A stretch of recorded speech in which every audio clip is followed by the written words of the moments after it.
కర్ణుడన్నాడు, కృష్ణ నువ్వేమీ చెప్పక్కర్లేదు, నాకు అన్నీ తెలుసు. నాకు స్వప్నాలు వస్తున్నాయి, నాకు అనేకమైనటువంటి శకునములు కనపడుతున్నాయి. ఇప్పుడు ఈ యుద్ధమును తప్పించడం ఎవరికీ సాధ్యము కాదు. ఎందుకో తెలుసా? ధర్మ సంస్థాపన జరగాలి.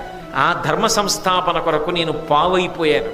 అందులో నేను దుష్ట చతుష్టయంలో ఒకడిగా మిగిలిపోయా. నా మనస్సు వేరొకటైనా నేనది జీవితంలో అలా చేసిన వాడనన్న కీర్తి ఇక నన్ను ముట్టదు. కానీ ఒక్కటి మాత్రం నిజం, ఆ యుద్ధంలో ఖచ్చితంగా గెలిచేటటువంటి వాడు మాత్రం ధర్మరాజు గారే.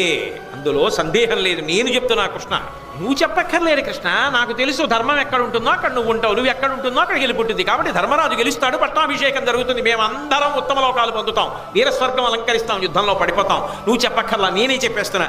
అయినా మరి ఎందుకు యుద్ధం చేస్తున్నావు అంటావేమో, ఇంతకన్నా నాకు బ్రతుకు లేదు కృష్ణ.